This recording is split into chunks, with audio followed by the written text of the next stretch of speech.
अस्सलाम वालेकुम, आदाब। मैं हूं खलील फरहाद। बीबीएन न्यूज़ की शुरुआत करते हैं हेडलाइन से। के कविता ने मुल्क की बढ़ती बेरोजगारी पर जाहिर की तशवीश। ट्वीट में किया तंज, लिखा हकीकी डिग्री वालों को जॉब नहीं, लेकिन एक शख्स जिसके पास डिग्री नहीं है उसके पास है बड़ी जॉब।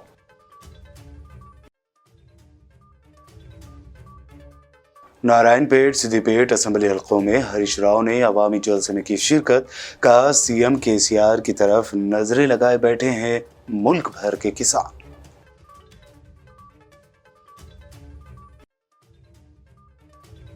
रियासती वजीर टी श्रीनिवास यादव ने सीएम केसीआर को बताया गरीबों का मसीहा। कहा, गरीबों के लिए सीएम केसीआर लागू कर रहे हैं स्कीम्स।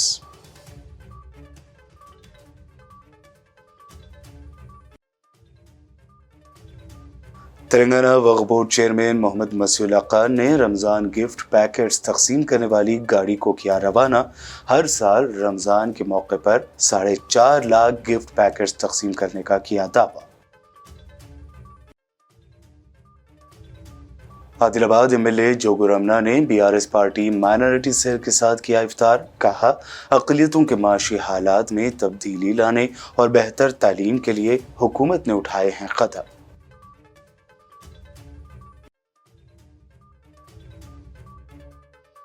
और सैलाब से तबाह उस्मान नगर के इलाके के अवाम ने इंदिरा पार्क के पास दिया धरना।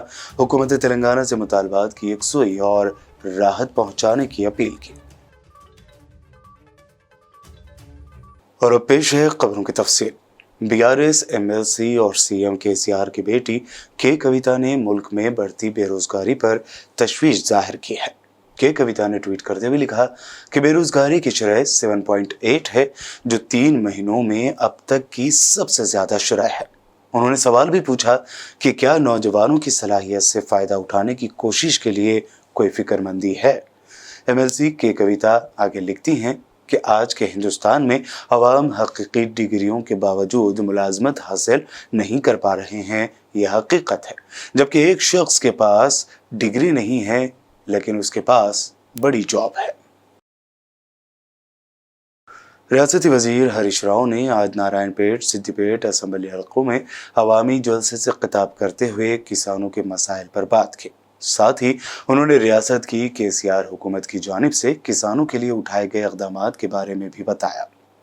इस दौरान उन्होंने अपने खिताब में मुल्क के किसानों की हालत पर तशवीश जाहिर की, तो वहीं उन्होंने दावा किया कि आज मुल्क के किसान सीएम केसीआर की जानिब उम्मीद भरी नज़रों से देख रहे हैं।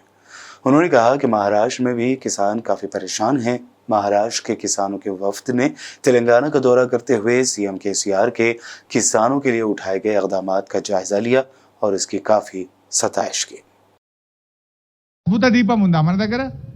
ఏమన్నా మంత్రం వేస్తే పండిందా? ఏం చేస్తే పండింది? కేసీఆర్ అనే ఒక అద్భుత దీపం కానే కాదన్న తెలంగాణ తెచ్చిండు. రానే రావన్న కాళేశ్వరం నీళ్లను 1/2 కిలోమీటర్ అంత ఎత్తి మన రంగనాయక్ సాగర్లో పోసి ఇయాల ప్రతి ఊరు చెరువు నింపిండు, ప్రతి ఊరికి కాలువ దవ్విండు. ఆ కేసీఆర్ అనే అద్భుత దీపం వల్ల ఇయాల ఇంత పంట పండింది. లేదా పండితే అవుతాగానే ఇన్నేళ్ళకెళ్ళి ఎందుకు గాలే? 40 ఏళ్ళు కాంగ్రెస్ వాళ్ళు పాలిస్తే సాగునీరు కాదు కదా, తాగనీకి నీళ్లు కూడా ఇయ్యలేవాళ్ళు. నడిమిట్ల 20 ఏళ్ళు తెలుగుదేశం వాళ్ళు ఉన్నా పనికాహార పథకం అని ఊరిచ్చిరే తప్ప నా తాగునీరు లేదు, సాగునీరు లేదు, కరెంటు కూడా ఇయ్యలేకపోయినారు. ఇంత గొప్ప మార్పు వచ్చింది. ఇవాళ బాయికాడ 24 గంటల కరెంటు కావచ్చు, ఎకరానికి 10,000 రైతు బంధు కావచ్చు, సకాలంలో ఎరువులు కావచ్చు, ఊరూరికి కాంటా పెట్టి గింజ లేకుండా పండిన పంటంతా కొనడం కావచ్చు. కాళేశ్వరం ప్రాజెక్టు వల్ల ఇవాళ 344 కోట్ల రూపాయల పంట పండింది. ఈ ఆస్తి ఎవరికి పోయింది? తెలంగాణ ప్రజలకు పోయింది. కొంతమంది మీరు టీవీలో చూస్తారు, హైదరాబాద్లో ఒకడు, ఢిల్లీలో ఒకడు కూర్చొని కాళేశ్వరం దండుగా అంటాడు. వాడు కాళేశ్వరంతో 1 ఎకరం బారలేదంటాడు. అసంటోటి మీ ముంగటికత్తే ఏం చేస్తారు? మీరు ఏం చేస్తారు? కాళేశ్వరం దండగాన్నోని ఏం చేయాలి? ఏం చేయాలి? ఇప్పుడు కాళేశ్వరం దండగనా పండగనా ఢిల్లీలో ఉన్నోనికి తెలియదు, నారాయణరావుపేట గల్లీలో ఉన్నోనికి అర్థమవుతుంది. అది ఇప్పుడు కాళేశ్వరం వచ్చింది కనుకనే ఆనాడు 30 కోట్ల పంట పంటే ఇలా 344 కోట్ల రూపాయల పంట పండింది. కాళేశ్వరం మీద చాలా ఖర్చు అయింది అంటాడు ఒకడు. కాళేశ్వరం మీద పెట్టే ఖర్చు ఎప్పుడో వచ్చేసింది. ఇది ఒక్కరేంటి సిద్దిపేట పంట చెప్పిన సిద్దిపేట లెక్క మానకొండూరు, తుంగతుర్తి, సూర్యాపేట, కోదాడ, వరంగల్ జిల్లా, భూపాలపల్లి, డోర్నకల్లు అట్లా ఒక్కొక్క నియోజకవర్గంలో ఎన్ని కోట్ల పంట పండింది. కాళేశ్వరం పెట్టిన పెట్టుబడి ఎప్పుడో వెళ్ళిపోయింది. దానివల్ల ఇలా రైతుల ఆత్మహత్యలు తగ్గినాయి. మా పల్లెల్లో ప్రశాంతత వచ్చింది. మా పాడి పశువులకు, మూగ జీవాలకు తాగునీరు దొరుకుతుంది, గాసం దొరుకుతుంది, పక్షులు కూడా ఇలా చల్లగున్నాయి. కానీ ఇలా కొంతమంది తెలిసి తెలియక ఒకడు కాళేశ్వరం దండగా అంటాడు. ఎవడు అన్నోడు? ఓడు కాంగ్రెస్ ఓడో లేకపోతే బీజేపీ ఓడో. దండగా మీ పట్ల దండగా అయింది. ఎందుకంటే జనం మీ దిక్కు చూడకుండా అయింది. కాళేశ్వరం వచ్చినాక అందరు కేసీఆర్ దిక్కే చూస్తున్నారు. रियासती वजीर animal husbandry T Srinivas Yadav ने कहा है कि बीआरएस हुकूमत सभी कम्युनिटीज़ की तरक्की के लिए इतनी मेहनत कर रही है जितनी मुल्क में कहीं नहीं की जाती। उन्होंने सीएम केसीआर को गरीबों के मसीहा के तौर पर मवाजना करते हुए तारीफ की और ये भी कहा कि केसीआर खास तौर से गरीबों के लिए कई स्कीमों को लागू कर रहे हैं। आज इतवार को सरहद नगर असम्बली हल्के के बंसीलालपेट में मुनक्कदा बीआरएस के जलसे में चीफ गेस्ट के तौर पर शिरकत करने वाले मिनिस्टर तलसानी श्रीनिवास यादव ने यहाँ पर हिस्सा लिया और ये खिताब किया।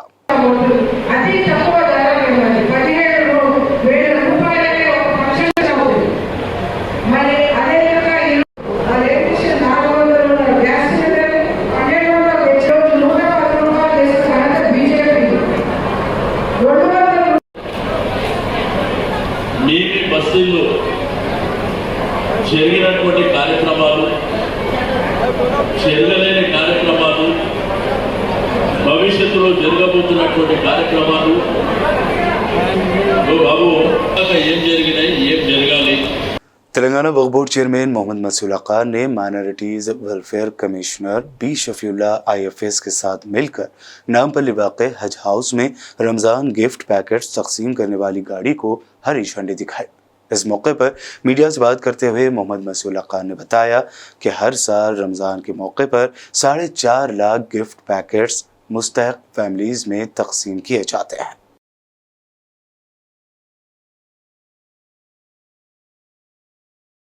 रमज़ान के जो ईद के किट्स सीएम साहब की जानिब से दिए जाते हैं, आज उसका आगाज हो चुका है, जिसमें खासकर शिरकत करते हुए उनकी सदारत में हमारे शफीउल्लाह साहब, हमारे वक्फ बोर्ड CEO ख्वाजा मोइनुद्दीन साहब, हम मिलकर जो है इसका आगाज करे हैं।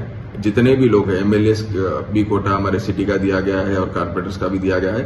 मैं उन सबसे रिक्वेस्ट करता हूं कि आने वाले 6 तारीख तक, ये महीने की 6 तारीख इसकी लास्ट डेट है, उससे पहले आप हमारे से कोऑर्डिनेट करके अपने लेटरहेड्स पर जल्द से जल्द हमारे पास से रुजू होकर किट्स, जितने भी किट्स है यहाँ से ले लीजिए। और खासकर जो रकम दी जाती है हर मसाजिद को 1 लाख रुपए, उसके लिए हम चेक्स भी रेडी है। इसके लिए हम आपसे एक रिक्वेस्ट करते हैं कि जल्द से जल्द आप लोग हमारे पास आकर मस्जिदों का जो नाम है, मसाजिद का नाम, कमेटी का नाम और उसका अकाउंट नंबर हमारे को दे दीजिए, जिस वजह से हम जल्द से जल्द चेक्स इसके अरेंज करके बिफोर 6 तारीख, अप्रैल की 6 तारीख तक हम आपको दे देना है। शुक्रिया। याकूतपुरा रुकन असम्बली अहमद पाशा कादरी ने आज 4 मीनार मंडल के तहत आसरा पेंशन स्कीम के कार्ड्स मुस्तहक़ीन में तकसीम किए। इस मौके पर डबीरपुरा कारपोरेटर अलमदार बालाजाही, मुगलपुरा कारपोरेटर नसरीन सुल्ताना, रैन बाजार कारपोरेटर मोहम्मद वासिउद्दीन, मजलिस के सरगर्म लीडरान व दीगर मौजूद थे।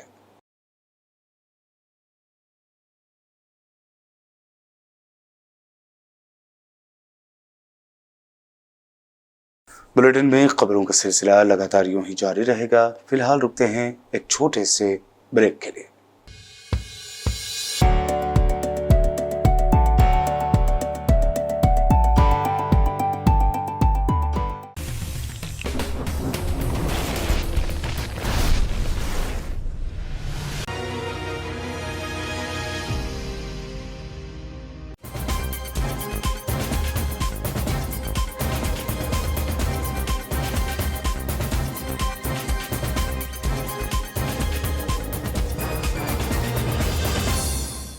ब्रेक के बाद आगे बढ़ते हैं और अब देखते हैं मज़ीद अहम खबरें ऑल इंडिया सूफी उलमा कौंसिल के ज़ेर एहतमाम आइमा व मौज़नीन हज़रात जिनको वक्फ बोर्ड से एजाज़िया नहीं दिया जाता या उन्हें नहीं मिलता, जबकि उन्हें मसाजिद में सिर्फ 5 से 8 हज़ार रुपये ही तनख्वाहें मिलती हैं, उन लोगों को 2000 मालियत के राशन किट्स और 1200 रुपये कैश दिए गए। इस मौके पर ऑल इंडिया सूफी उलमा कौंसिल के सदर मौलाना हकीम सूफी सैयद शाह मोहम्मद खैरुद्दीन कादरी व दीगर मौजूद थे।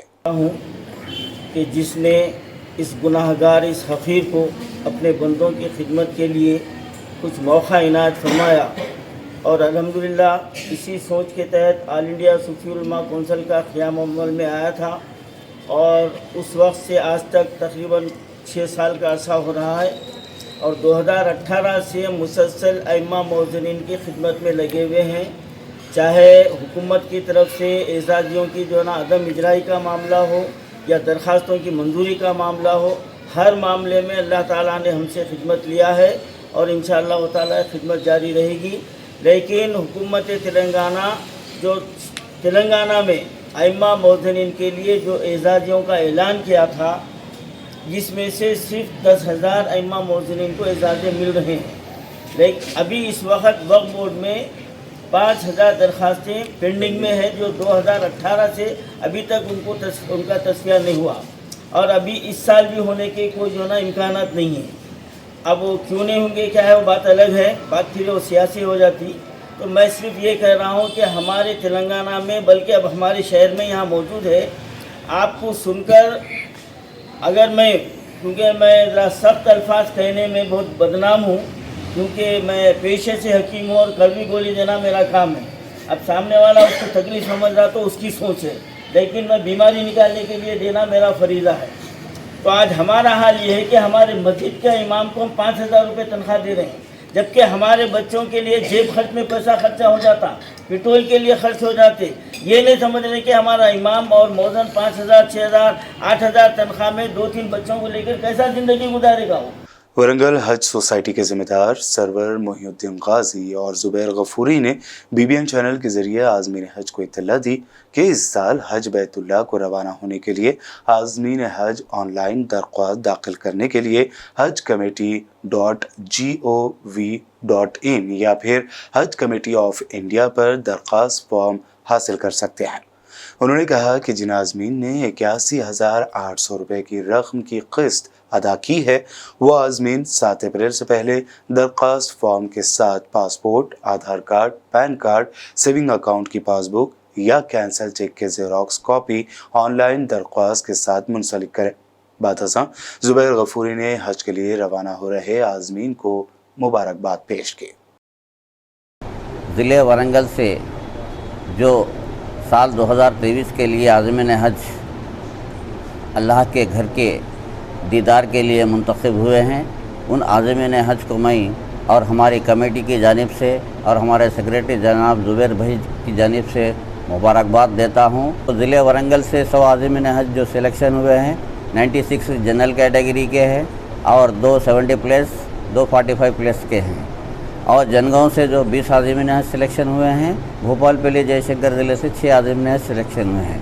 जो आज़मीन हज सिलेक्शन हुए हैं हज के लिए, तो उन आज़मीन हज से गुजारिश है अपनी पहली किस्त 7 अप्रैल तक वो चालान फॉर्म के ज़रिए दाखिल करें। चालान फॉर्म आपको स्टेट बैंक ऑफ इंडिया और यूनियन बैंक ऑफ इंडिया के चालान फॉर्म पे भरना होता है।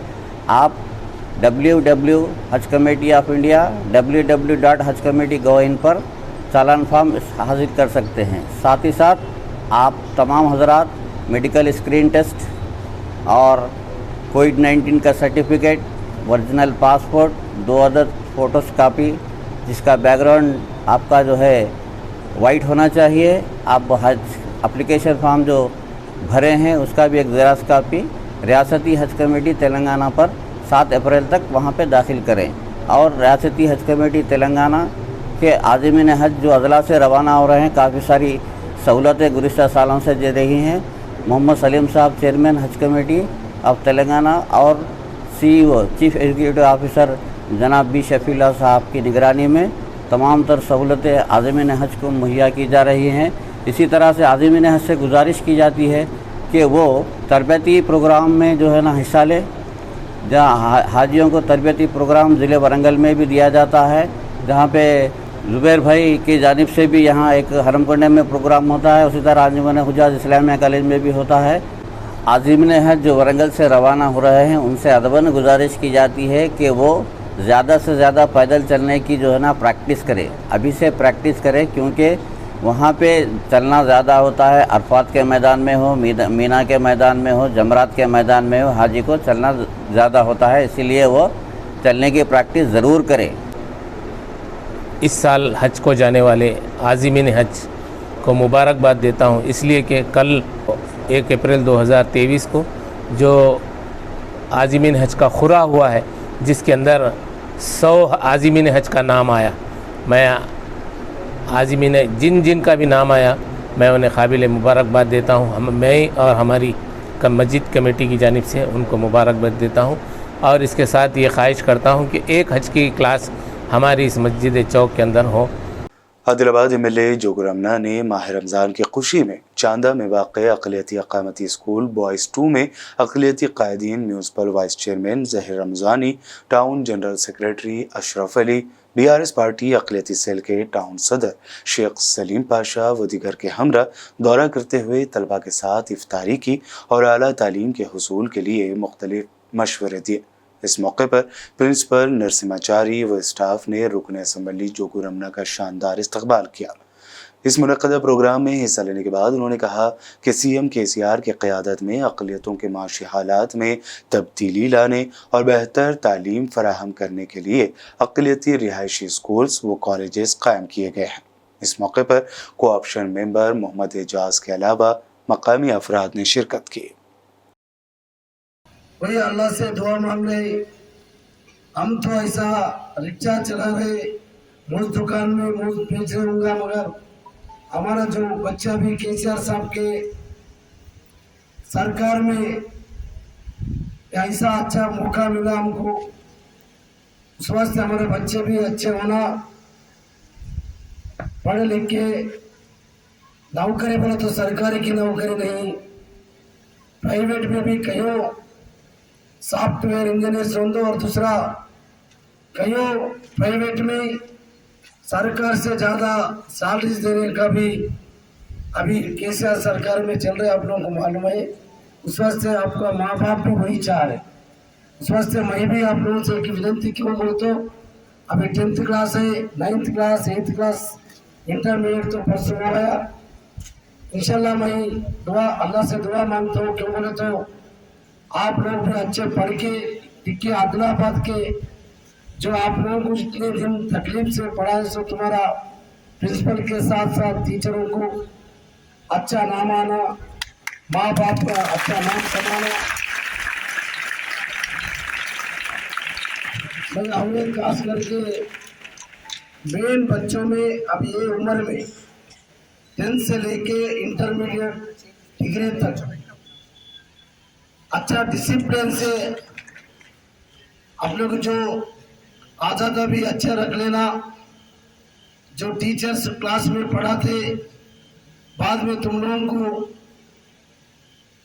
और क्लासरूम में तो होने के बाद भी ये रेजिडेंशियल स्कूल के हिसाब से आपके पास तो टीचर हमेशा रहेंगे रहे, मगर आप लोग एक डिसिप्लिन, हम कुछ ना कुछ बनेंगे ऐसा KCR साहब का सरकार इतना अपने को जो सहूलत देने के बाद माँ बाप का यही काश है, क्यों बोले तो पहले नहीं था अभी है, उस वास्ते वो हिसाब से आप लोग अच्छा डिसिप्लिन से जो टीचर जो बोलते हैं वो सुनते हुए, वो एक्सरसाइज करते हुए, होमवर्क करने के बाद आप कंपलसरी अभी 10th क्लास के बच्चों को मैं पहले ही मुबारकबाद देता हूँ।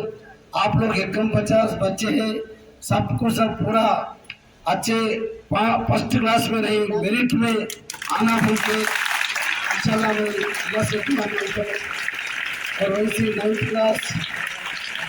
ज़िला विकाराबाद कोड़ंगल में आज बरोज़ इतवार 2 अप्रैल बाद नमाज ज़ोहर मक्का मस्जिद कोड़ंगल में हज़रत अब्दुल्ला शाह क़ादरी अलमारूफ अब्दुल्ला ज़ाहिर रहमतुल्लाह अलैह के उर्स शरीफ के पोस्टर्स एम गौसन वजूदी साबिक डिप्टी सरपंच कोड़ंगल के हाथों रिलीज किया गया। इस मौके पर अब्दुल अजमीर, मोहम्मद कासिम व दीगर शरीक थे। हैदराबाद में 3 साल कबल आए तबाहकुन सैलाब में उस्मान नगर का इलाका काफी मुतासर हुआ था और आज भी यहाँ हालात मामूल पर नहीं आए हैं। इसी को लेकर उस्मान नगर की आवाम ने इंदिरा पार्क के पास धरना देते हुए हुकूमत तेलंगाना से मुतालबा किया कि वो उनकी आवाज सुने, उनके मुतालबात की यकसुई करें। हमारी मांगे केसीआर साहब, हमारी मांगे केसीआर साहब, हमारी मांगे उस्मान नगर से। आखिर में हेडलाइंस पर एक और नजर।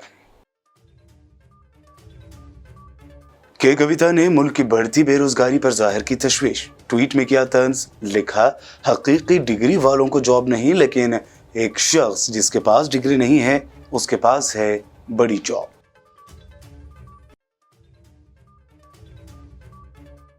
नारायणपेट, सिद्दीपेट असेंबली हलकों में हरीश राव ने अवामी जलसे में की शिरकत। कहा सीएम केसीआर की तरफ नजरें लगाए बैठे हैं मुल्क भर के किसान।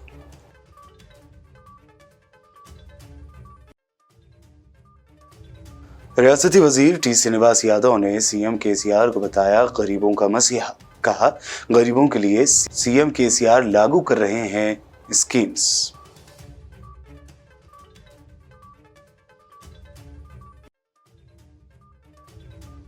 तेलंगाना वक्फ बोर्ड चेयरमैन मोहम्मद मसीउल्लाह खान ने रमजान गिफ्ट पैकेट्स तकसीम करने वाली गाड़ी को किया रवाना। हर साल रमजान के मौके पर 4.5 लाख गिफ्ट पैकेट्स तकसीम करने का किया दावा। आदिलाबाद एमएलए जोगू रमना ने बीआरएस पार्टी माइनॉरिटी सेल के साथ किया इफ्तार। कहा अक़लियतों के माशी हालात में तब्दीली लाने और बेहतर तालीम के लिए हुकूमत ने उठाए हैं कदम।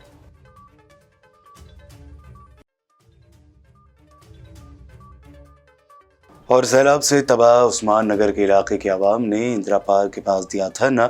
हुकूमत तेलंगाना से मुतालबात की यकसुई और राहत पहुंचाने की अपील की। बीबीएन न्यूज बुलेटिन में फिलहाल के लिए इतना ही। दिलचस्प प्रोग्राम्स और दीगर ताज़ा तरीन अपडेट्स के लिए देखते रहिए बीबीएन चैनल। बीबीएन चैनल के व्यूअर्स के लिए एक अहम इत्तला। अब बीबीएन चैनल का टेलीकास्ट भारत भर में हो रहा है। हमारे व्यूअर्स भारत में कहीं भी टीवी पर आप बीबीएन चैनल देख सकते हैं। स्क्रीन पर बीबीएन चैनल की टेलीकास्ट डिटेल्स दस्तयाब हैं। इसके अलावा भारत भर में किसी भी एरिया में अगर आप बीबीएन चैनल देखना चाहते हैं तो आप अपने केबल ऑपरेटर को इसके लिए कह सकते हैं। आपकी डिमांड पर वो ज़रूर बीबीएन चैनल टेलीकास्ट करेंगे, क्योंकि बीबीएन एक फ्री टू एयर चैनल है। इसके लिए आपको सिर्फ हमारे दिए गए नंबर पर केबल ऑपरेटर से कॉल या व्हाट्सएप पर मैसेज करवाना है। हम आपके केबल ऑपरेटर तक बीबीएन चैनल पहुंचा देंगे, जिससे वो आपके एरिया में टेलीकास्ट कर सकते हैं। इसके लिए चैनल की हमारी पूरी टीम लगातार काम कर रही है ताकि आप तक बीबीएन चैनल को पहुंचाया जाए। इसके अलावा बीबीएन चैनल को भारत भर में रिपोर्टर्स की ज़रूरत है। अगर आप सहाफ़ी हैं और बीबीएन चैनल से जुड़ना चाहते हैं तो आप भी दिए गए नंबर पर रब्त कर सकते हैं।